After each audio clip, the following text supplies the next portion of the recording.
Aquella noche, sigue la historia, Jueces 7, ya en el 9, de 9 a 12, el Señor le dice a Gedeón, corta la escena y empieza otra. Levántate, hermosa esta palabra que ya la estudiamos un montón de veces, y ataca el campamento madianita, porque yo los he entregado en tus manos. 4 veces ya le va diciendo, yo los he entregado en tus manos. Desde que empezó el encuentro con el ángel hasta acá ya van 4 veces que Dios le está diciendo esto. Si tienes miedo de ir, que te acompañe Fura, tu criado. En cuanto oigas lo que dicen los madianitas, ármate de valor y atácalos. ¿Qué hay acá? Sí, pero ¿qué? Antes, se los digo yo, hay opciones. Lean, por favor. Sí, tiene. Levántate y ataca el campamento madianita porque yo te lo entregué en tus manos. Opción 1. Punto, lean, punto y seguido. Si tienes miedo de ir, está opción B. Opción 2. Si tienes miedo de ir, que te acompañe Fura tu criado. Ya que en cuanto, faltaba que dijera, bueno, ya que en cuanto escuche lo que va a escuchar, no sé qué más querés. Vuelvo al inicio. Una persona que se crió viendo imágenes, que si no ve, Tomás, si yo no veo, yo quiero la señal, le dijo Tomás a Jesús. Yo quiero la señal. La misma palabra. Nada más que Gedeón probó también. Pidió la señal, después probó 2 veces. Son opciones que Dios le da. Acá en Jueces 7. Entonces, Gedeón, ¿qué tendría que haber dicho? General del ejército, Deuteronomio 20. No pasa, yo me quedé, porque yo no tengo miedo. Entonces tengo que tomar la opción A. Sin embargo, ¿cómo termina el relato? ¿Cómo sigue? Acompañado de Fura, su criado. Él mismo ni siquiera pasa la prueba de la ley. Él mismo no obedece la ley. ¿Se está entendiendo esto? Sin adjetivarlo, pero siendo analítico, no, Gedeón es bueno, Gedeón es malo, Gedeón. Acá no cumple la ley que él conoce, y que el resto del pueblo la cumplió, porque los que tuvieron miedo se fueron. Después Dios se encargó de purificar a los que quería, más allá de que el número también es clave, porque es como vos decís, Dios quería mostrar que ustedes van a ser espectadores en esto, y después lo vamos a ver. Ahora, que Dios no está cumpliendo con la ley básica de la guerra. La ley básica de la guerra. ¿Vas a la guerra? ¿Tenés miedo? Cuando yo te dije 1000 veces que no tengas miedo, no vas. ¿Y qué hace Gedeón? Automáticamente no la cumple y va por la opción 2. Bueno, vamos a hacer una cosa. Ir así, no. Ir así, no. Recuerden que Gedeón tiene el Espíritu de Dios. Bien, bienvenido. Sí, a Moisés, perdona, Moisés mandó espía porque el pueblo lo volvió loco. No estoy hablando ni bien ni mal de Moisés, estoy siendo objetivo. Moisés mandó espía porque el pueblo lo volvió loco. Y eso está en Deuteronomio. Él le dice al pueblo, uno de sus discursos, yo mandé espía porque ustedes me volvieron loco.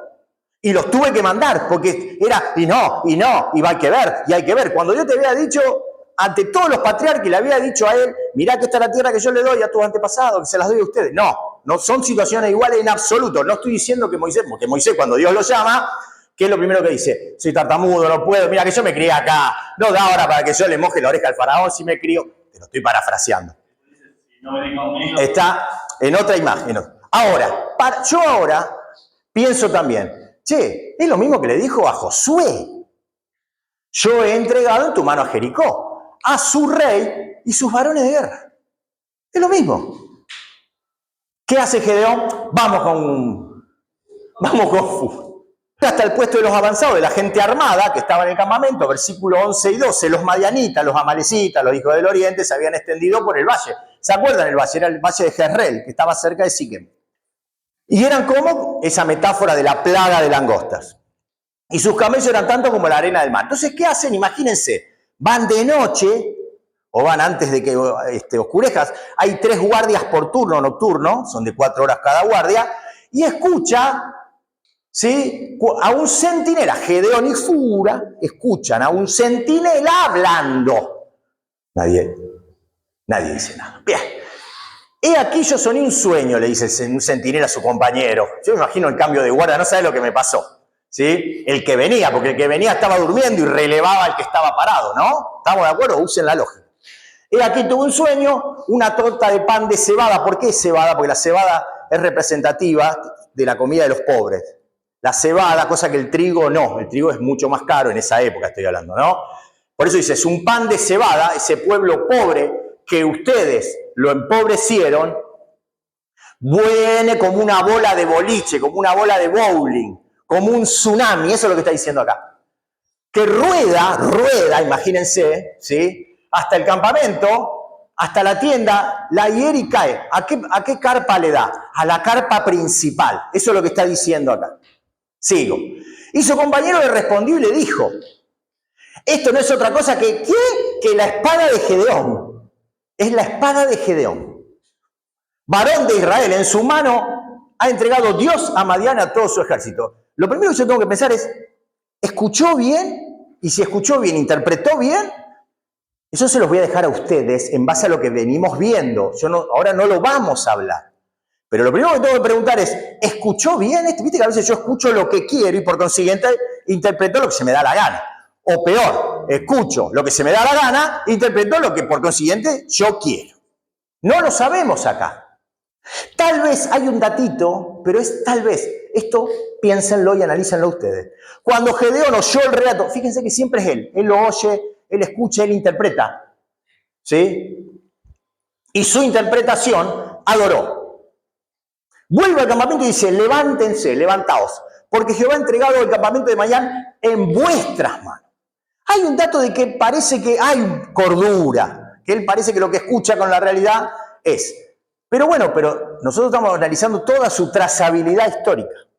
¿Sigo hasta acá? ¿Bien? Bien, me alegro. Yo hago un paréntesis acá para que en la rapidez de mi relato no quiero que se olviden de esto, nunca. Porque si no, la frase, vuelvo para atrás, no sea que Israel se alabe contra mí diciendo mi mano me ha salvado, hice dos cuadros comparativos. ¿Cuáles son? Miren, estos. Israel, en Jueces 7, 1, 23. Según Jueces 6 y 7, ¿cuántos son? 32.000, exactamente. La primera selección solo quedan 10.000, porque aplica la ley de la guerra, Deuteronomio 28, Deuteronomio 20, versículo 8. En la segunda selección solo quedan 300, porque se aplica la ley de purificación. Dios aplica la ley. Dios no inventa nada. No inventa nada. Y menos hace probar a Gedeón. Eso es una idiotez. Dios jamás se va a rebajar al nivel de Gedeón. Una locura el que piensa eso. No entendió nada. Jamás Dios se va a rebajar. Por eso cuando la pregunta, ¿por qué Dios lo permite? Es por amor. Ahora, Dios no se pone en el mismo lugar que vos. Porque Dios está aplicando ley acá. Ley que vos conocés. Ley que vos conocés. Y que no les das pelota. O sea, menos del 1%, es numérico, una regla de 3 simple, pasa el proceso de selección que dispuso Dios. En realidad es 0,9, si lo querés más específico. Con el 0,9 de la gente que vos llamaste, Dios te dice, y dándote en las armas una trompeta, un cántaro vacío, una antorcha y un grito de guerra, con eso les va a ganar a los medianitas que hace 7 años que te vienen cagando de hambre y haciéndote esconder como rata. Con esto. Un delirio. Pero Dios así lo dispuso. Entonces son 300 hombres contra 135.000 hombres de Madián. ¿De dónde lo saqué? De Jueces 7, 12 y 8, 10, que está el número ahí. El autor que te está mostrando el desequilibrio absoluto de fuerzas humanas. 300 contra 135.000. ¿Tenemos alguna posibilidad? La hazaña. La hazaña de Sangar, claro. ¿O será que el verdadero protagonista nunca cambia? Sigo. Está este paréntesis, ¿no? Entonces, ¿qué hace Gedeón? Los divide. 100 alrededor del campamento. ¿Quién es? Acuérdense del alrededor del campamento. Alrededor, en este caso no había campamento en Jericó, era una ciudad fortificada, acá hay un campamento. Mírenme, dice ahí en el versículo 17 de Jueces 7. Y hagan lo que voy a hacer. Cuando llegue al extremo del campamento, cuando toque la trompeta, junto con los que me acompañan, también ustedes tocarán la suya alrededor del campamento y gritarán, por el Señor y por Gedeón. ¿Era necesario esto? No. Josué grita, le dice a la gente que grite en Jericó. ¿Se acuerdan o no se acuerdan? Sí, David, muy bien. ¿Cuál es la diferencia? Hay una diferencia. La estructura de la guerra es la misma. Doy vuelta, ellos no, ellos estaban parados alrededor, acá con los madianitas, ¿sí? Josué tenía que ir alrededor en un orden que Dios le había ordenado y que Josué cumple al pie de la letra. Primero una parte del ejército, en el medio los sacerdotes con el arca tocando las trompetas y atrás la retaguardia. ¿Se acuerdan de esto? Dando vuelta. Pero Josué en un momento dice, sin hablar, hasta que yo les diga, griten. ¿El autor habla del grito de Josué? No. ¿Por qué? Porque evidentemente ese grito no era personal. Acá te lo está contando este grito, por el Señor y por Gedeón, cuando Dios le había dicho, no sea que se alaben ustedes contra mí diciendo, mi mano los ha salvado. ¿Estamos entendiendo cómo se va poniendo en la ecuación? ¿Se está entendiendo cómo viene el tema acá? Entonces, rápido, tocan las trompetas, ¿sí? Fíjense cómo era la estructura de la guerra, esta guerra.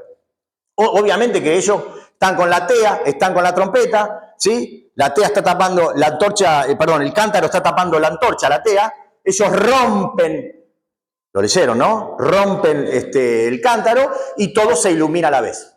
¿A dónde están? En derredor del campamento, estaban rodeando todo el campamento. Imagínense la escena, porque el autor te está diciendo eso, imagínate la escena. ¿Qué hace? Cuando toquen las trompetas, obviamente el ejército hace caso a lo que su general les dice. Gritan, por la espada de Jehová y por Gedeón. Eso. Siempre, por la espada de Jehová y por Gedeón. Entonces todo el ejército echó a correr dando gritos y huyendo en el perímetro del campamento, que puede ser una circunferencia o puede ser un triángulo. Un lado, otro lado y la base. Son 100, 100 y 100, ¿me estoy explicando? O los 300 en derredor de un círculo. Son las únicas dos formas geométricas. Gritan lo mismo y automáticamente, ¿qué pasa? Salen a batallar el pueblo de Israel, sale a pelear cuerpo contra cuerpo. ¿Qué dice ahí? ¿Qué dice ahí? Que no. ¿Qué pasó? Huyeron. ¿Quién huyó? Entonces todo el ejército echa a correr dando gritos y huyendo. Era de noche, dato. Y los 300 tocaban la trompeta. ¿Y Jehová qué hace? Puso la espada de cada uno contra su compañero en todo el campamento. Se matan entre ellos. ¿Qué hicieron los muchachos israelitas que estaban alrededor del campamento? Perfecto. Eran grandes espectadores. No solamente los 300, sino ¿quién? ¿Quién? Gedeón. Dice algo acá. Y Gedeón fue y luchó y... ¿Dice algo? ¿Se acuerdan cómo fue Jericó o no? ¿Cómo fue? ¿Cómo termina? ¿Cómo termina? Miren, vamos directamente a Josué 6, 18. Pero, no, perdón, 20. Entonces el pueblo gritó y los sacerdotes tocaban las trompetas y aconteció que cuando el pueblo oyó el sonido de la trompeta, gritó con gran vociferío y el muro se derrumbó. El pueblo subió luego a la ciudad, cada uno derecho hacia adelante y la tomaron. Y el 21 termina así, diciendo, y destruyeron a filo de espada todo lo que en la ciudad había. ¿Hubo guerra acá? ¿Hubo guerra cuerpo a cuerpo en Jericó? Claro que sí. ¿Hubo guerra cuerpo a cuerpo? ¿Hubo guerra cuerpo a cuerpo acá? Nada. Nada. Como bien dijo Tony, grandes espectadores privilegiados ¿de quién? Del único que peleaba. Que fue lo mismo que le dijo Débora a Barak. ¿Qué haces acá? Dios ya está allá. Y vos estás hablando conmigo, especulándome, negociándome las condiciones. Esto es peor. Por la espada de Jehová, te la creo. Ahora, por la de Gedeón, si Gedeón se quedó parado así con los otros 300 alrededor mirando. ¿Dónde está la espada de él? Entiendan esto, porque lo está diciendo el autor. Echa a correr dando gritos y los 300 tocaban las trompetas. ¿Cuál era tu función? O sea, llamaste a 300 trompetistas, ¿sí? Los pusiste ahí encima, y mirando. Y ni siquiera nada, ahí mirando. Esto habla del poder de Dios y habla de lo que Dios cumple su promesa. Porque dice, mira, yo te lo voy a entregar y te lo voy a entregar. Ahora, se mataron entre ellos. ¿Qué hubo ahí? Confusión. Dios usa mucho esto. Lo usó muchas veces en varias batallas en Josué. Acuérdense. Ahora, ¿cuántos quedaron de esos 135.000? Según Jueces 8, 15.000. Quedaron 15.000 que huyeron. ¿Qué hacemos con los 15.000? ¿Qué tenemos que hacer? Obvio, porque había que exterminarlos. ¿Estamos de acuerdo? Bien. Ahora, nos toca a nosotros. Somos los 300. Los de Leónidas, ¿no? Ponele. Ya vimos lo que vimos. Imagínate, vimos lo que vimos. Si ya no entra en valor con esto, ahora. Fíjense lo que pasa. Recuerden esto primero. Siempre. Lo que dice Jehová. No sea que se alabe Israel contra mí diciendo mi mano me ha salvado. Recuerden lo que le dice Jehová acá en el versículo 2 del capítulo 7. Y lo que le dice en el versículo 7, con estos 300, entregaré a los madianitos en tus manos. El resto se va. ¿Qué hace Gedeón? Vamos con los 300, vamos a perseguir a los 15.000 nosotros. Sin embargo, Gedeón, ¿qué hace? Claro, en el versículo 23, y juntándose los de Israel, Neftalí, Aser, Manasés, que son los que había llamado. En el capítulo 6, siguieron los madianitas. Y también, además, y diciéndote, y querés más, envió mensajeros por todo el norte de Efraín. Vengan. ¿Cómo? Pará, vamos de nuevo. ¿No era que con estos 300 y el resto se vuelve? Porque estos 300 no es un capricho de Dios, están purificados. Esta es una batalla espiritual que se materializa en lo cúltico, Entonces, si vos te estás metiendo estos tipos, es no solamente porque nunca creíste un pomo, sino porque a la vez no estás respetando la santificación, porque estás haciendo meter a gente que no está santificada. Muy peligroso, lo dije en la clase pasada. Está haciendo cosas muy peligrosas. No jugués con lo santo, sino preguntarle lo que pasó a los 2 hijos de Aarón. Recuerden, vayan a ese momento, en el lugar santísimo. No importa. Un ejemplo. Recuerden eso. ¿Lo sabían ellos? ¿Gedeón lo sabía? Lo sabía. Sin embargo, vamos todos. Pasa lo de Sucot y lo de Penuel. ¿Alguno se acuerda más o menos la historia? Básico, pero es muy interesante porque está mostrando en la personalidad de Gedeón. Empieza a aflorar su miseria, pero también empieza a aflorar la miseria del pueblo de Israel. El todos de Josué tiembla, se quiebra como loco acá. No, para los que no lo leyeron rápidamente, Gedeón está en batalla persiguiendo a los 15.000, más allá de que empieza a llamar gente que no tendría por qué estar, y va con esos 300 a estas 2 ciudades que están pegadas. ¿Y qué pide? ¿Alguno se acuerda rápido? ¿Qué pide? Pan, ni siquiera pan pide. Lo cual está bien porque estamos liberándote, no pide nada raro Gedeón, ¿eh? Sin embargo, ¿qué le dice tanto lo de Sucot como los de Penuel? Cuando me traigas, ¿vos conquistaste a los reyes todavía? Porque habían matado a los generales. ¿Conquistaste a los reyes? No, pero estoy en eso. Bueno, cuando los conquiste y te doy de comer. Empiezan a florecer esas miserias de mierda en donde el tipo se está jugando la vida y ustedes siguen viviendo cada uno como quieren. Esto es jueces. ¿Se acuerdan que yo había dicho? Son 2 modelos de comportamiento humano evidentes, totalmente contradictorios. Todo lo que parece cuasi ideal en Josué te empieza a mostrar que esto está todo roto acá. Porque, ¿cómo? Decadencia espiritual, obviamente, y por consiguiente moral, y acá social. Porque te están pidiendo, están salvándote el pellejo a vos. Porque recordá que esta gente también se escondía en cueva. Tu gente se esconde en cueva, como rata. Cuando venían estas 3 tribus. Y vos no me querés dar lo básico. Por eso dice el autor, pidieron pan. Ni pidieron armamento, ni pidieron caballo, ni pidieron gente. No pidieron a nadie. Ahora, ¿cuál es la respuesta de Gedeón? La venganza absoluta. Porque si recuerdan cómo sigue el relato, los castiga muy duramente a los 70 años de Sucot, a los 70 ancianos de Sucot, y mata a todos los varones en Penuel. En esa ciudadela, en la torre esa que estaba en el medio de la ciudadela. Epa, es la primera vez que vemos este tipo de comportamientos en un juez. Porque los 4 anteriores, ¿alguno? ¿Se acuerda alguno que haya hecho esto? No. Y les digo una cosa. por eso dije, esto cada vez peor. Pero les agrego un dato. Barak tampoco la tuvo fácil, y ahora lo vamos a ver. Barak no la tuvo fácil, no es que llamó y se fueron todos, ¿eh? Pero Barak ni Débora tomaron este tipo de medidas. ¿Qué hace Gedeón? Sí. Peligroso, peligroso. Lo mismo con el castigo de los reyes de Madián, que tampoco lo voy a ver porque es larguísimo. Pero recuerdan que él va, ¿sí? Una vez que los lleva a Sucot y a Penuel, los lleva vivos, les muestra, mira, acá están los dos reyes, los lleva vivos a los reyes. Diciendo, acá está, y ahí cumple su venganza. Después tiene un diálogo con ellos, con Sebak y Salmuna. Léanlo, Jueces 8, 18 al 21. ¿Y qué pasa? Se venga porque ellos matan a sus hermanos en batalla. La pregunta que ustedes se tienen que hacer, ¿por qué hace estas cosas? Bueno, porque la respuesta ¿cuál es? Se está portando como un monarca. Claro. El único que tiene autoridad humana sobre la vida humana, ¿quiénes eran? Dios. Los reyes, sobre la vida humana. Si no, la parte, piénsenlo como humano. Era el monarca. Una judicatura no te da derecho. La monarquía sí.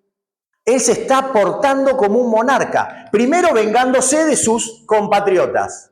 Más allá de la relación, porque esto, Dios tuvo una paciencia santa con Gedeón. Mire si yo hubiese orado igual con Gedeón. Yo hubiese estado tirado en un... Y jamás lo hizo. Y siempre, y vamos, y lo lleva, y lo enfoca, y le da paz, y lo purifica, y le explica, y le vuelve a explicar, y le da opciones. O atacás o andá a escuchar el sueño. Escuchen, es increíble. Sin embargo, Gedeón no deja pasar una. Es interesantísimo cómo el autor bíblico va describiendo, porque el autor bíblico nunca lo juzga a Gedeón, va describiendo lo que él hace, que es lo que nosotros tenemos que hacer también. Ni es bueno ni malo, yo tengo que ir describiendo su personalidad. Así me agrade como no. Y hace lo mismo con los reyes. Hace lo mismo con los reyes. Se venga y los mata a los dos. No hay contemplación. A tal punto que, y acá quiero ir al tema que había dicho al principio, de la jefatura del efod, allí en Jueces 8, desde el 22 en adelante, él vuelve victorioso de la batalla. ¿Se acuerdan de esto, no? Lo cual los israelitas lo reciben. Hay un corte histórico, hay un corte de escena acá. Y les dice lo siguiente, ahí en el versículo 22 de Jueces 8. Gobiérnanos tanto tú como tu hijo y tu nieto. ¿Qué hay acá? ¿Qué es este pedido? ¿De qué? ¿Qué están diciendo? ¿Qué le están pidiendo? ¿Y ay, esa era la palabra. Hay una dinastía que nos gobiernes tu legado. No es solamente vos, tu hijo y tu nieto. Eso está diciendo que de ahora en más, fíjense que la palabra rey no aparece, pero te está dando a entender el autor es muy respetuoso, porque no es rey. Te está mostrando que se está comportando como tal. Esto nunca había pasado. Nunca había pasado. Y Otoniel fue impecable, y Sangar también, y Ahod también, y Débora y Barak también, con todos los errores humanos. Sin embargo, esto nunca había pasado. ¿Qué le contesta Gedeón? Yo no los gobernaré a ustedes, ni tampoco lo gobernará mi hijo. No va a haber dinastía. Esto en realidad no pasó así, porque Abimelech se autoproclama rey. El que siguió leyendo la historia, nosotros no lo vamos a ver, Abimelech, y es como peor. Porque Abimelech es el ejemplo de lo que no hay que hacer como monarca. El Señor los gobernará. Por eso digo. Es como que por momentos tiene claridad. ¿Sí? ¿O será que está preparando para lo que sigue? Los va a gobernar Dios. Hasta ahí, si ahí termina el relato, quedó el moño, bien, Israel descansó por 40 años, pero el autor sigue, dice, les quiero hacer una petición. Ya que estamos en este vínculo, ya que ahora soy el genio total, porque era por la espada de Jehová y por Gedeón, no te olvides nunca de eso. Cuando Dios le había dicho, es por mi mano, no por la tuya, quiero hacerle una pequeña... Denme algo del botín, que evidentemente fue muy grande. Los aretes son clave, porque esto el autor te lleva a la historia de Aarón. Cuando Moisés se va al monte, y los israelitas no venían, queremos adorar. Entonces Aarón se hincha las pelotas y dice, bueno, vamos, agárrenmelos, denme los aretes, ¿y qué hace? Y construye ¿qué? ¿Un qué? Un becerro de oro. Esto es lo mismo. Denme los aretes. Este manejo de la historia de Gedeón es genial. Este manejo de la palabra, del Deuteronomio, llamémoslo así, es genial. Obviamente cada uno le da y forman casi 19 kilos de oro. ¿Y con eso qué hace? va al templo y adora. No, ¿qué hace? Se hace un efod. ¿Qué es el efod? Rápido, ¿qué es? Es una prenda sacerdotal que tiene una particularidad, no menor. Tiene dos en realidad. Sí, esas son, sí. Primero, esa prenda sacerdotal, el único que está autorizado por la Torá, ¿quién es? El sumo sacerdote. No hay autorización de Dios que no sea el linaje del sumo sacerdote, tanto el sumo sacerdote como sus hijos, ¿sí? Y los hijos de sus hijos, de usar el efod. Nadie más puede usarlo. Y a la vez, otra cosa, dentro del efod hay un bolsillo interno, es cierto lo que vos me decís, 2 piedras de ónice en los hombros donde estaban escritos 6 tribus y 6 tribus y representando las 12 tribus en el pecho. ¿Por qué? Porque el sacerdote tenía que llevarla en su corazón, porque presentaba a Dios cuando estaba en el lugar santísimo, presentaba. Recuerden que el sacerdote tenía doble función, ¿sí? De ida y de vuelta, de arriba hacia abajo. ¿Se acuerdan? Ya lo vimos a esto. Esto sí, en el monte Ibal y Jericín, sí señor. Pero quiero concentrarme acá, en la pechera. La pechera dentro tenía un bolsillo que tenía 2 piedras que llamaban Urín y Tumín. El Urín y el Tumín eran 2 piedras sagradas que el sacerdote tiraba ¿para qué? Para obtener ¿qué? La respuesta de Dios. Claro, porque no tenían Biblia, está bien, porque Dios así lo dispuso. Pero ¿lo dispuso para quién? Para el sacerdote. Cuando el sumo sacerdote, exacto. Cuando el gobierno, ¿cómo es? ¿Cómo es el gobierno? ¿Cuál es esa forma de gobierno? Teocrática. ¿Quién gobierna? Dios. ¿A través de quién? El sumo sacerdote que le dice, muchachos, vamos para acá, vamos para allá, hagamos esto. Y las consultas. Es más, Josué, esto lo van a ver en Josué 1, le dice, Jehová, cada vez que tenga que hacerme consulta, anda al sacerdote, que a través del Urín y el Tumín te voy a contestar. Y fue así. Ahora, este muchacho se construye algo él. ¿Sí? Y me quedo acá. Hace un efod que expone en Ofrá. ¿Qué es Ofrá? Es la ciudad donde él vivió y vive. Cuando dice puso es que él se lo... Se puso el efod. Mirá, si se expuso. El efod es el segundo objeto. Por eso dice que expuso en Ofrá. ¿Qué significa exponer? Lo colocó permanentemente ahí. Hay 2 teorías, una que se lo puso, pero era muy pesado, estamos hablando de 20 kilos de oro, y la otra que lo tenía, pero lo importante acá, ¿cuál es? Es que esto, lo expuso en Ofrá, su ciudad, y todo Israel se prostituye a ese efod. La pregunta que hay que hacernos es, aparte de lo evidente, es, ¿no había tabernáculo en Israel? Que él se lo tuvo que llevar a su ciudad, Efrá. ¿Había un tabernáculo? Bien. ¿Dónde estaba el tabernáculo? En Silo. El tabernáculo estaba en Silo. Y en Silo, si había un tabernáculo, ¿qué había? ¿Qué había? ¿Qué figura humana había? El sumo sacerdote, que tenía un efod. ¿Está? Sin embargo, él no lo lleva a Silo, lo lleva a su ciudad. Y pensando con este paralelismo del vellón, ¿qué significa entonces el efod? El efod es lo mismo que el vellón. Es el objeto que ahora Gedeón va a utilizar para gobernar a través de él, según lo que Dios diga en relación a su interpretación, al pueblo de Israel. Entonces, miren, ¿cómo hace una persona que empieza, cuando Dios le dice, entonces ve y salva a Israel, y le dice, entonces, Señor mío, ¿con qué salva a Israel? Ni Jehová está con nosotros, ni soy valiente, soy pobre y débil, y soy más chico de todos. Ahí en Jueces 6. ¿Cómo pasa esto? A Dios salva a Israel por mi mano, al vellón como objeto de prosperidad que Gedeón manipula, y al efod como representación de la gloria de Dios en Gedeón. Eso es lo que significaba el efod. Es la gloria de Dios en mí. Objeto, objeto, objeto, objeto. De algo que Dios condena, condena y condena. No harás representaciones, no solamente no tendrás dioses ajenos, segundo mandamiento, no harás representaciones de mí. Sin embargo, Gedeón las hace. Por eso, ¿cómo termina?